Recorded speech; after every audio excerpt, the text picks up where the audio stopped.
can remember a lecture that was given probably some 55 years ago.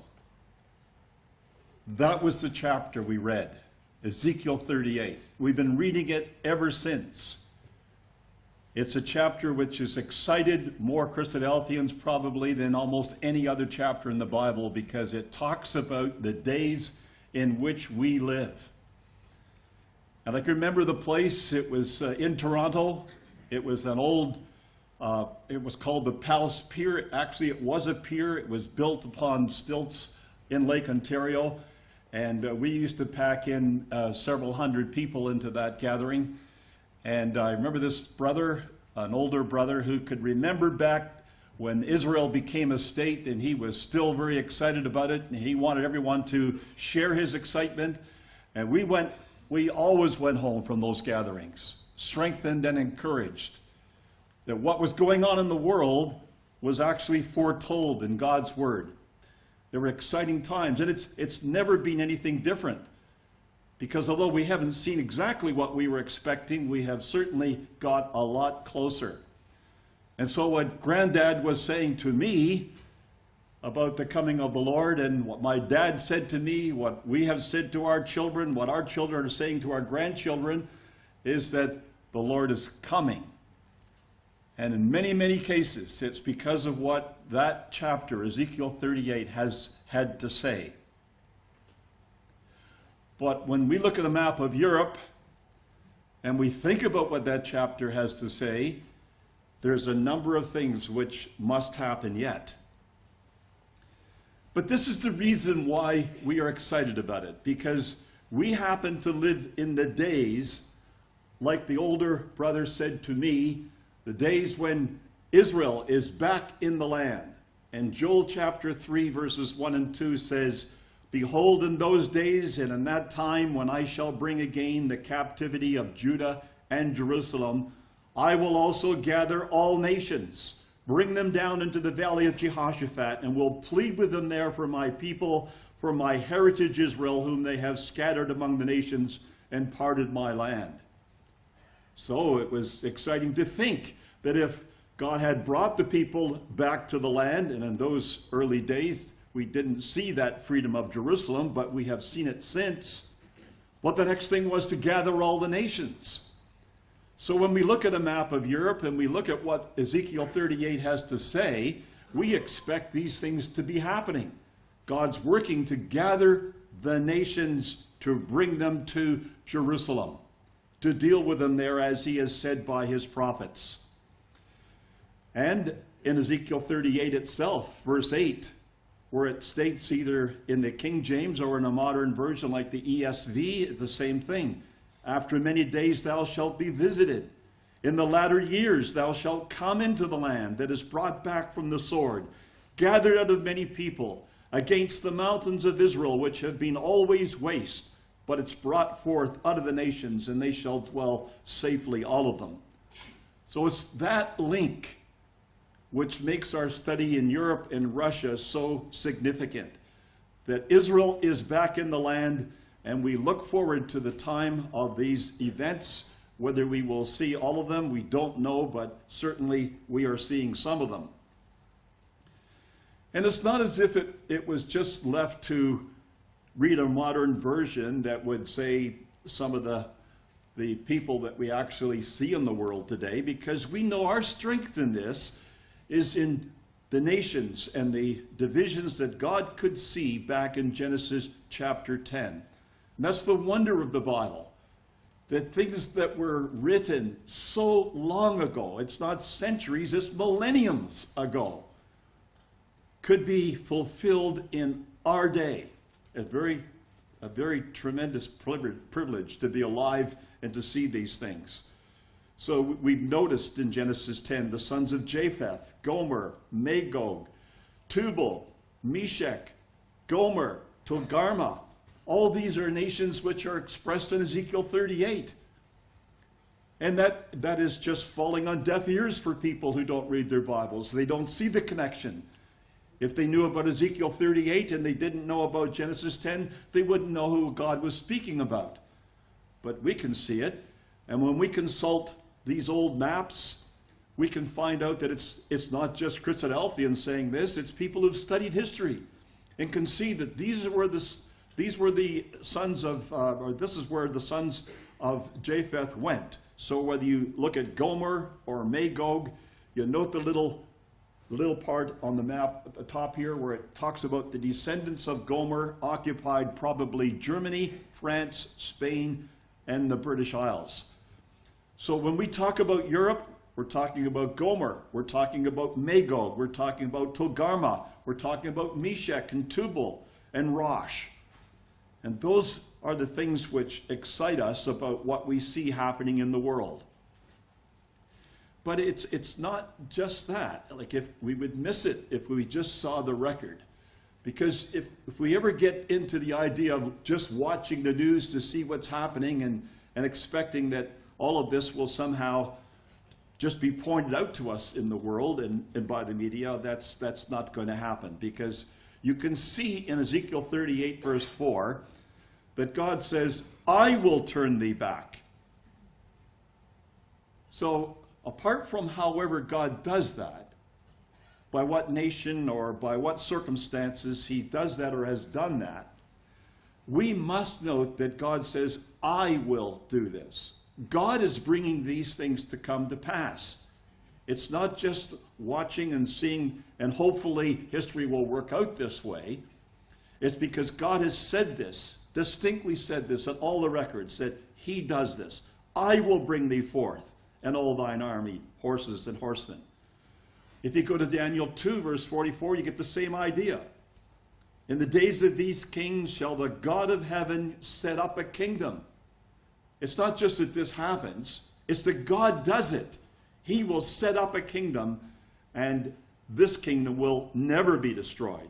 This kingdom will not be left to other people, but it will break in pieces and consume all these kingdoms, and it shall stand forever.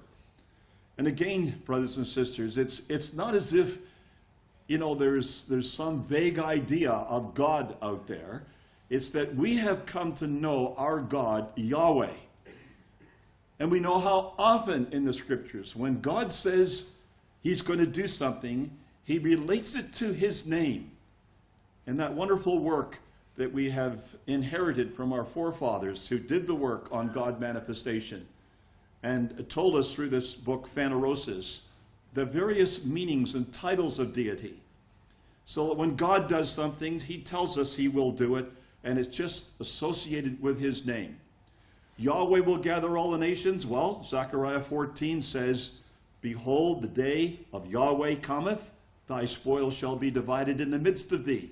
For I will gather all nations against Jerusalem to battle. And the point of drawing your attention again to these well-known prophecies is just to see how many times we see that God says he will intervene to do it. So all the writers of all the newspapers and all the media writers there are out there may have their thoughts and their ideas of how this will come to pass. We don't know how it will come to pass, but we do know that our God will bring it to pass. We never, ever doubt that. So back to Joel chapter 3. He says that when I bring again the captivity of Judah and Jerusalem, in those days, in that time, I will also gather all nations. Well, of all the generations that have lived since the writing of these things, you go back, this is 2,500 years. Just think of the number of generations of people, not just people, but generations of people who never saw anything like this. We see it. And I think God expects our witness and our testimony to be commensurate with that. We know that when we have sought through the meanings of these titles in King James Version, that modern versions use the word Rosh in the place of chief. And that has led us to understand that this is directing attention to a nation called Russia. Help us, Israel, page 429, Brother Thomas says, Gog of the land of Magog, that is, styling the ruler of Magog by the latter syllable of the name of the country over which he rules.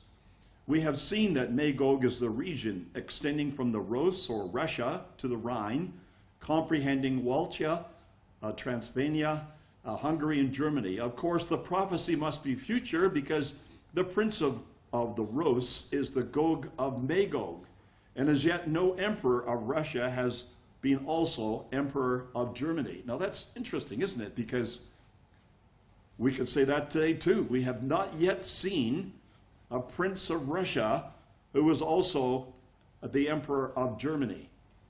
So when we see what even our brother Thomas is writing, there are things that must yet happen. But it's not just Germany, because it goes on to describe Gomer and all his bands, the house of Togarmah of the north quarters and all his bands, and many people with thee. Persia, Ethiopia, and Libya with them. All of them with shield and helmet. So there's a great number of people that must be with this Gog of the land of Magog.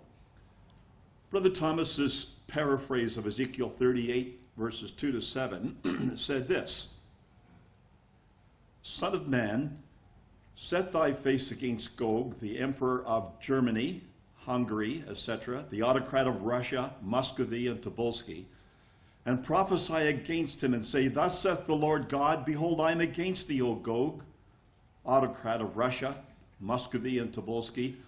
I will turn thee about and put a hook into thy jaws, and I will bring thee forth from the north parts, and all thine army, horses and horsemen, all of them accoutered with all sorts of armor, even a great company, with bucklers and shields, all of them handling swords, among whom shall be the Persians, Ethiopians, and Libyans, all of them with shields and helmet, French and Italians, Circassians, Cossacks, and the Tartar hordes of Uzbek, etc., and many people not particularly named besides. Be thou prepared. Prepare thyself, thou and all thy company that are assembled with thee. Be thou imperial chief to them. So, Russia, to be prepared, prepare for thyself and all thy company and all that are assembled unto thee. Be thou a guard unto them. And they do. And we've seen that in very recent times, of how Russia wants to guard its interests in the area of its own country. Now, it should be obvious from a map like this, which is not an unusual map to see today, that for Russia to be also the emperor of Germany and to take over and be a guard to all those nations that are mentioned in Ezekiel 38, some pretty significant things have to happen. Because all those blue countries are NATO countries. All those countries would not just immediately fall into the hands of the Russian leader. But we have learned through history, recently and not so recently, to just never doubt how these things will happen. Like just there certainly could be ways we couldn't even conceive of yet how this will happen. Our mind goes back to 1957. And I don't know how people felt in Australia, but we sure felt in Canada the feelings that were going through the United States at that times when this little Sputnik craft was going over the United States, as it says in the headlines there, circling the globe at 18,000 miles per hour, tracking 4 crossings over the U.S. And never had they imagined that Russia would be able to fly something right over their country. And there was a lot of fear. And a lot of people were concerned, very concerned, about what was going to happen in these times.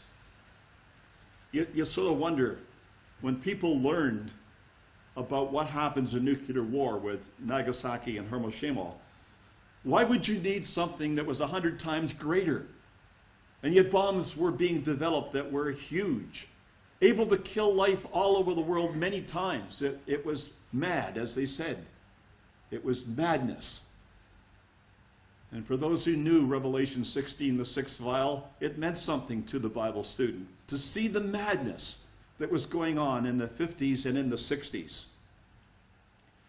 You may remember the Cuban Missile Crisis in 1962 and how this every American was just glued to the news when this was going on. And the Russian missile boats were coming. They were going to put these missiles in Cuba, right on America's doorstep. And you can see by the little chart there how the Americans planned to thwart their entry into those waters by blockading it with ships and with planes. And the Russian leader, Khrushchev, decided to turn around and go back. It was a very significant time. This chart is a chart that was made in Adelaide.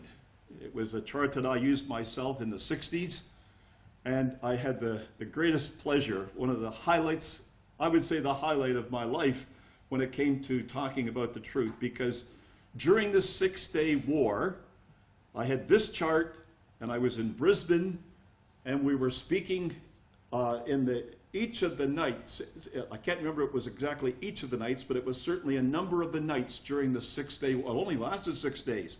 And we're talking about it, and you might remember that at the very part of that 6-day war, the propaganda that was coming out of the war effort was that Egypt had overrun Israel. And here we are talking about Israel's restoration and what was going to happen with Ezekiel 38. You think that was exciting? That was exciting, because we had to go back to the news and find out how the war was going. And of course, by the third night, we learned that it was just the very reversal of the propaganda. And that Israel actually had gone and pretty well taken Egypt out with that preemptory raid on their airfields. So these are the exciting days in which we live. And that chart is a testimony to the fact that we have not had to change our position, brothers and sisters. What we have said 50 years ago, what was being written in our literature 100 years ago, is literature that can still be trusted and can still be believed, because it was based on what God said he would do, not just based on what people thought would happen or what is happening in the world at the time. It's interesting to look at what we had to say about Russia. Russia advances to world conquest. And these were the terms we used. Increasing communist peril challenges the West, because we were dealing with the Soviet Union. We're dealing with communism. 23 wars against the Reds in 20 years since World War II. Over 1,000 million held under communism. Domination of a quarter of the world's land area. 20-year average of 1 million enslaved each week. Reds believe they will conquer the world in 20 years. Massive stockpiling of terrifying war weapons. The coming Russian invasion of Israel will plunge all nations into World War III, and there's the chapters we used. So we haven't changed much. And was the exciting times that we were in the 60s. And in the 70s, this is a little testimony to the brethren who were continuing to work on proclaiming this message to the world, to try to tell the world that God had it all figured out. It was all set out in his word. All we had to read it and to believe it. So Brother Maury Stewart, as you can see, that Brother Maury in the center there, this was his set for his television program in California. This is your Bible. And every program, he had that background to it.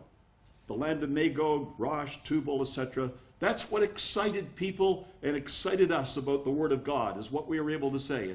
And Brother Peirce on there was his guest that day.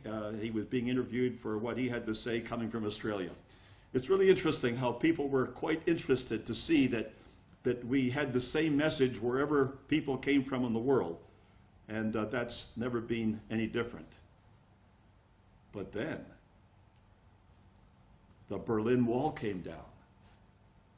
We had been expecting that if Russia was going to take Europe, it was going to be by missiles and bombs. And that's what Russia seemed to want everyone to know, that they could do it. But the Berlin Wall came down, and it came down like that. It came down peacefully. We didn't expect that. And as a result, it cautioned many of us to read the Word of God carefully and say what we had to say in a limited way. We don't know how these things will happen, but we do know God tells us they will happen. And then the Soviet Union collapsed in 1990. And this great war machine all of a sudden just seemed to come to a grinding halt. And during that year of 1990, there must have been many Bible students who had believed what we had believed, wondering what was going on in this world. How was this Ezekiel 38 ever going to work its way out in terms of the actual countries which were involved? Well, it didn't last long, because Russia rises again. And for the few people who thought maybe we were wrong prophetically, and that Russia wasn't really in Ezekiel 38, it didn't take long before they started to see this country coming back to life in the same way it was in those early years. We now see this man, Vladimir Putin, president of Russia. A new prince. We don't know whether he would be the prince or not, but he sure has a lot of characteristics like what we expect that person to have. And you can see the way he likes to see himself entering the scene. That's the man. That's the character of the man. And just recently, we've seen him at work. We've seen the invasion and takeover of Crimea. We've seen how that he would tell the world he wasn't there. There weren't any Russian troops in Crimea, when the rest of the world knew that that's exactly what he was doing. You see, it's a deceit of the age. It's the time of lying your way through things and trying to win your way through the lack of the truth that we see in major ways in our world. What about this? This airliner blasted out of the sky when the Secretary of State Kerry said, we saw the missile launch, we saw the plane in its trajectory, we saw the missile hit it. We know exactly what happened because our spy satellites saw the whole thing. Russia claims, Putin claims, they had nothing to do with it. That's the world we live in. That's the character of the new Russia that's rising. Do you think they're provocative? Well, here's something you may not have not been aware of, but back in 2007, a Russian robotic submarine placed a Russian flag under the sea at the North Pole. Well, so that the Russians could claim it was theirs. It's all disputed waters. It's disputed by all those northern nations. Canada is always reporting any news with respect to the Arctic because there's so much of the Arctic that's just north of Canada. But it's also north of Alaska. It's also north of Siberia and Norway. And all those nations are looking at this as the possible place for a lot of resources that they may need in the future. And the cheek of the man, he goes up and he puts a flag under the water, under the ice at the North Pole. It's ours. That's the nature of the rising Russia. July the 4th this month. Well, July the 4th is a big celebration for the Americans. But it must have been arranged by the military leaders of Russia. Whether Putin was involved, I have no idea. But they sent 4 military aircraft to just show, their excitement over the Americans celebrating July 4th. Came down within just a few miles of California airspace. 4 planes like this, bombers, military planes. That's the nature of the man. Now, it does say, I will gather all nations against Jerusalem in Zechariah 14, verse 2. So it's not all nations against Rome, not all nations against Paris or any other nation of Europe. It's all nations against Jerusalem. And it's not all nations as if it was all nations in the world, that all nations that are listed on United Nations Charter must come to fulfill this prophecy. No, it's the nations God mentions. He mentions them. He gives us to those nations in the ideas of Ezekiel 38. So some way or another, Russia has got to combine with Europe to come against Jerusalem.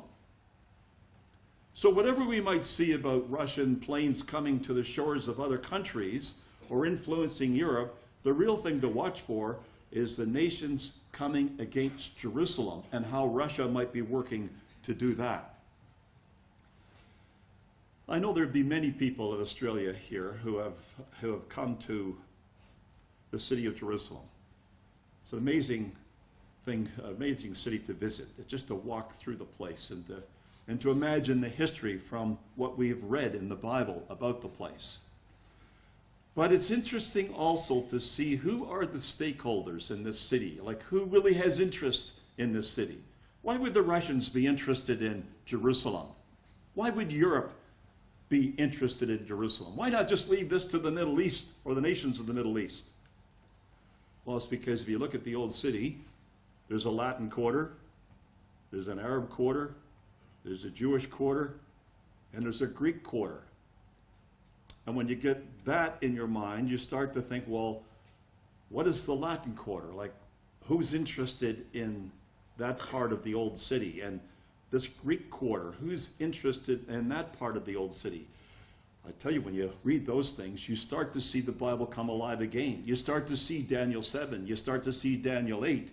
You start to see the fact that there's real old roots here. And these roots are something that these people haven't forgot.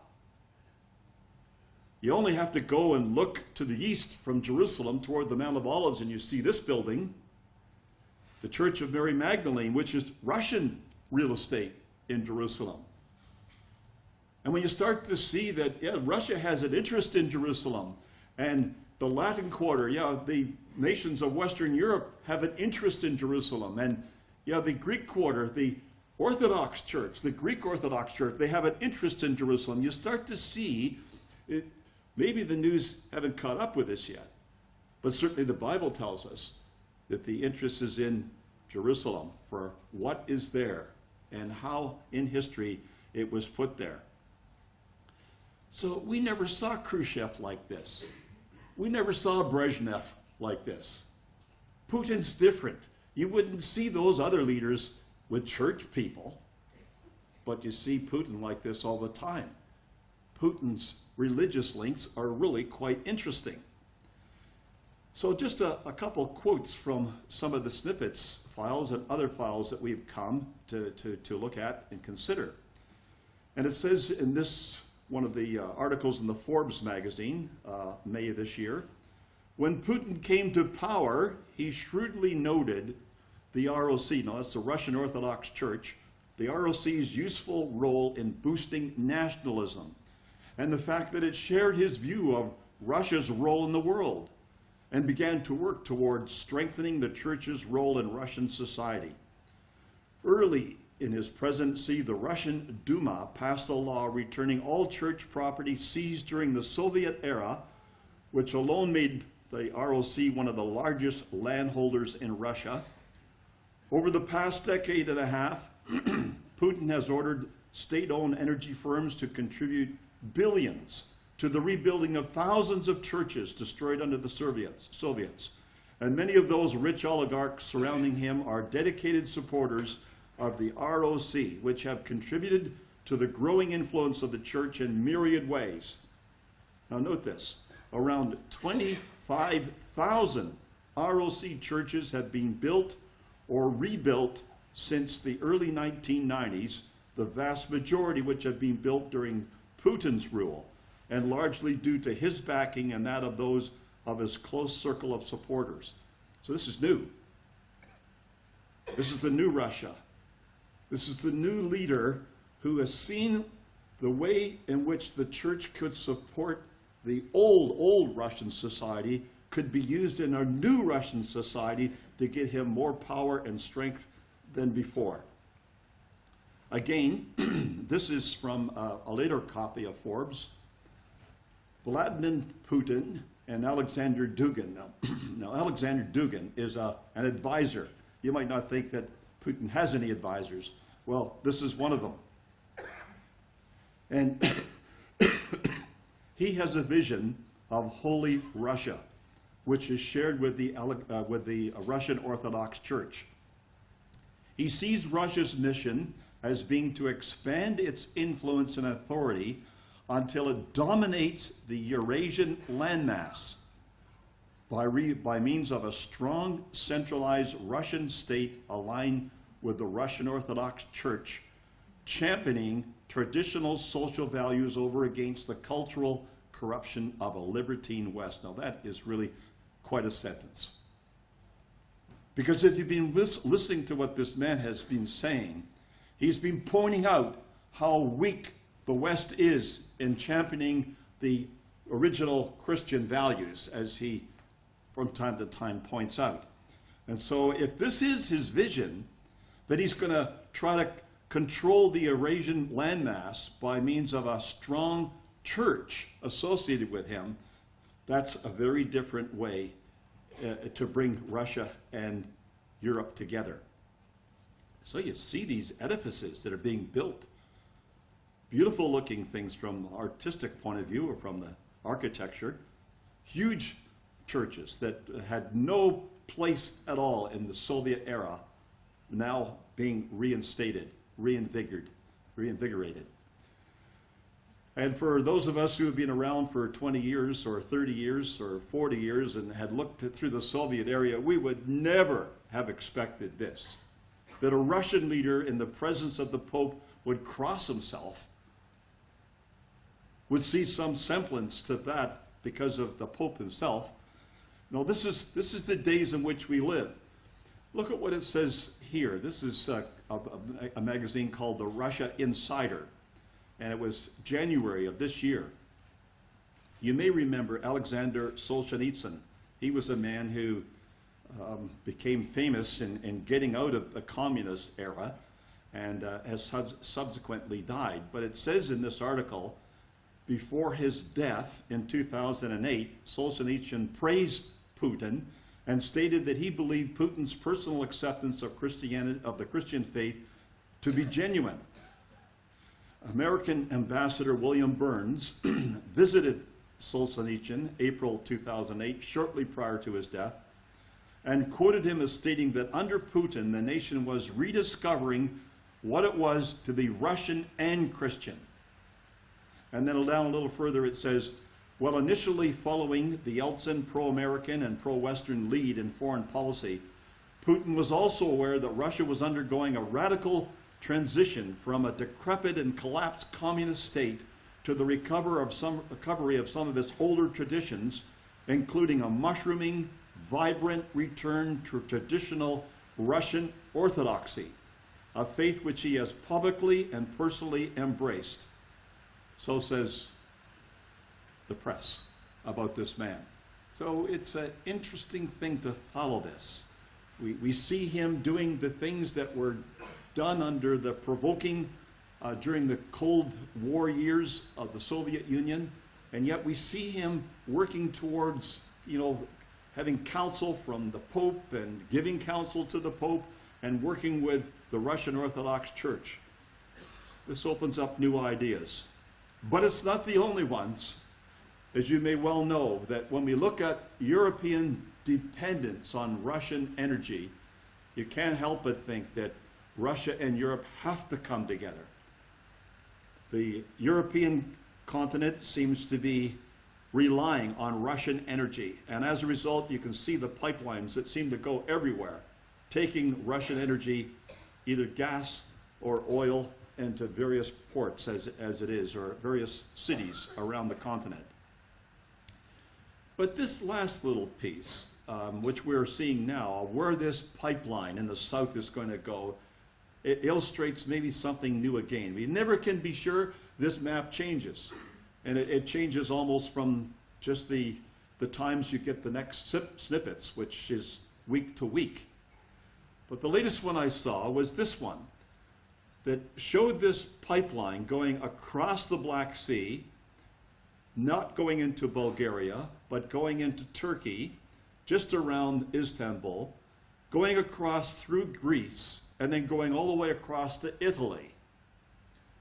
Well, he's been talking to people in Italy, he's been talking to people in Greece, he's been talking to people in Turkey.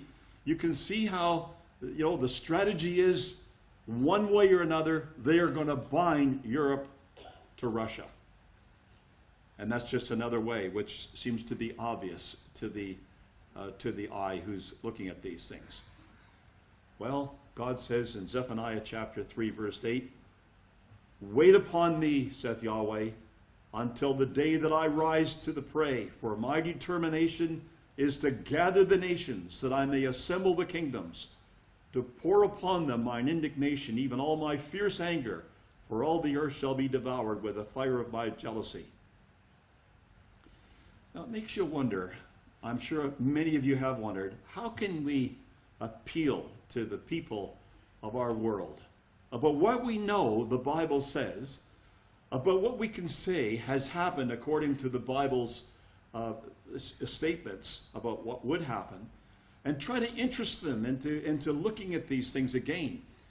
We've had wonderful campaigns in the past of being able to draw people in, but it seems to be that a lot of it falls on deaf ears today.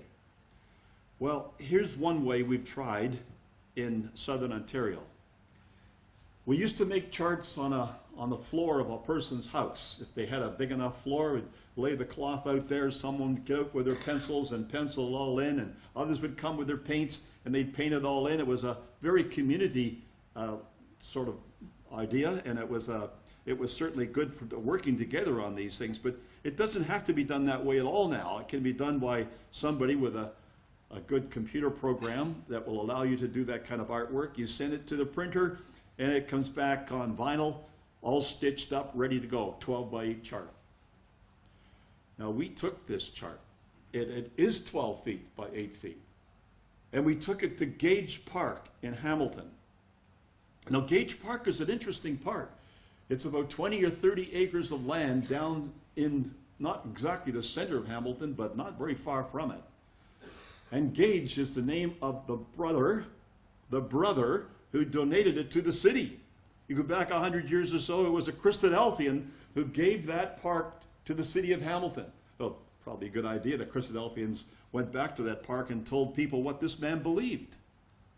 You think that would be a good idea? I think it would be a good idea. Well, this is what we did. With this chart and noting the countries of Ezekiel 38, like we're really working this chapter, look at the flags. So you can see at the top right-hand corner, you can see Russia, Turkey, France, Germany, Iraq, Libya, Iran. If we went to take all of Gomer, then we could certainly take Portugal and Spain, Italy. We could take all those and put all those flags there. If we wanted to look at the countries which supposedly are governing this world to stop war, we look at, well, the European country, as you see this flag up in this corner here, the flag of Europe, the flag of the United Nations. We had to explain to people, why isn't China here?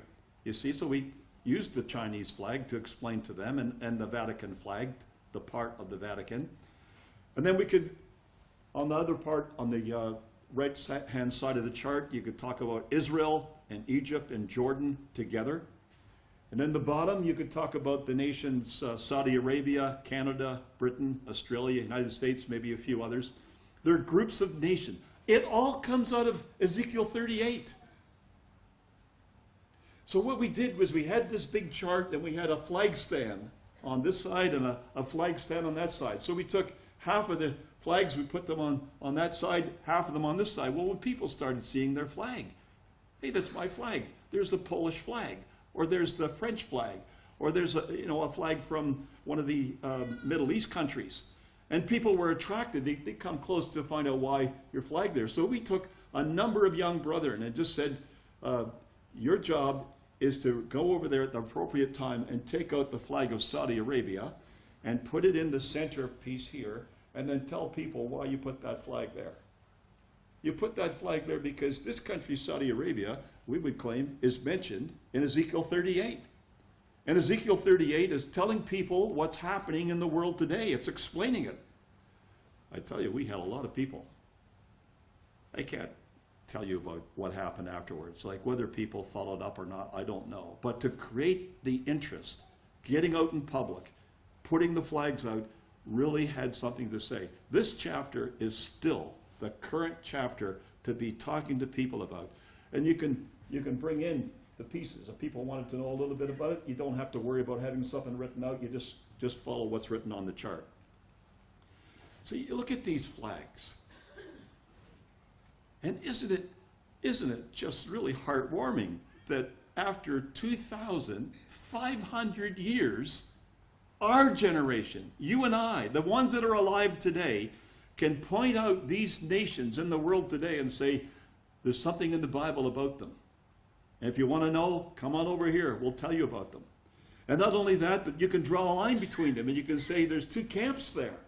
There's a camp on this side, which means something. There's a camp on that side, which means something. That's what our God has given us, so that we can communicate with the people of our day about what his will is and how it is being done in the world. Well, there's a lot of waterways out there, and I thought, as we've had an opportunity to visit Istanbul and go over that bridge and just see how important that is to Russia. They got the Black Sea Fleet. They've done all the effort to take over the Crimea, but for what reason? Is there something going on in the Black Sea? Or is it to get out of the Black Sea into the Mediterranean, to get into a bigger area, and to go out of the Mediterranean through the Suez to get into another and a bigger ocean? Well, surely that would be one of the reasons. So this little waterway is something to watch. The pipeline, the gas pipeline, would be going just to the north of this, going right along that waterway into Greece. It's an interesting thing to watch, brothers and sisters, for what might yet happen in the news. But here's another angle. If you looked at this just from the sake of Wikipedia, now Wikipedia is not the most authentic thing you want to get, but look at what it says about the Crimean War that was fought in 1853. 1853 to 1856. It says the immediate issue involved the rights of Christians in the Holy Land, which was controlled by the Ottoman Empire. It involved the control of the holy sites in and around Jerusalem. The French promoted the rights of Catholics. Russia promoted those of the Orthodox. The longer-term causes involved the decline of the Ottoman Empire and the unwillingness of Britain and France to allow Russia to gain territory and power at Ottoman expense. Russia lost, and the Ottomans gained a 20-year respite from Russian pressure. The Christians were granted a degree of official equality, and the Orthodox gained control of the Christian churches in dispute. Russia survived, gained a new appreciation for its religious diversity, and launched a reform program with far-reaching consequences. That's not Christadelphians writing. That's someone who's looking at what happened in the Crimean War of 1853. Do you think we should be paying attention to what's going on in the Crimea? Well, it seems to me that if we knew this, and knew that it was related to the holy sites around Jerusalem, you would see how God is bringing the nations together to Jerusalem. It's not that we should focus on Europe and Russia, but what they're doing in getting ready for coming to Jerusalem. So look at this. Now, most Christadelphians wouldn't go here because we don't want to go to a church. We would want to go to Bethlehem necessary. But Dorothy and I had the chance to do this, and we took the chance to go in there and look around. And this building in the forefront you see here is Roman Catholic property. But if you look off to the right, it's the older building, and that's the Orthodox, the Latin, and the Greek. So we went in this building, and we were directed to go down into a grotto underneath. So we go down this little dingy tunnel, and actually they had a fire down there, and it was still dusty and smoky. And we went to this place, and there was a star. Some of you have been down there, no doubt, and have seen that. There's a silver star there. And the man from the Greek Orthodox comes up and says, that's where Jesus was born. Oh, okay. And if you turn around 180 degrees, the Roman Catholics have a little place in the wall where they call it the manger. And they said, but that's where Mary laid him. So he was born here, Greek Orthodox, and you can't have that. You stay away, that's ours. And then the Catholic. That's underground. That's the rivalry between the one and the other, the Latin and the Greek. It's still there, very much in evidence. But it's in the mountains of Judah. And then you go up to the Church of the Holy Sepulchre, and that's in Jerusalem. And then you go up to the Church of the Annunciation, and that's in Nazareth. These are the holy sites. This is what they were talking about in the Crimea War, 1853. And these have all been built up. They're all very, plush. And you can see by the architecture and by the new brickwork and that they put a lot of money into this. They still really want these sites. And God says, I'll bring them all to Jerusalem. So why will Russia and Europe come together? Let's just summarize with this last slide. Their coming together is certain because the author of the Bible, who knows the future, states it will happen. It's not a matter of if, it's not a matter of maybe, because, just see how things go. Our God says it will happen. And then to accomplish his purpose with his people of Israel, he will bring them together, because he's not primarily interested in the Russians or primarily interested in the Europeans. He's primarily interested in his people, Israel. And so he will bring them together to bring them against his people, Israel. Europe will have reason, one way or another, to invade the Middle East under Russian leadership. And if you listen to the news or read the news, you will see that echo coming through very often of how they are so anti-Semitic, how they'd so much love to see the Jews out of there altogether. So it's coming. But at some stage, they will be attracted to Jerusalem to attempt to take control and to divide the spoil. But all nations, as we have learned from the scriptures, will find Jerusalem to be a burdensome stone, especially for those who rise up against her. Thank you.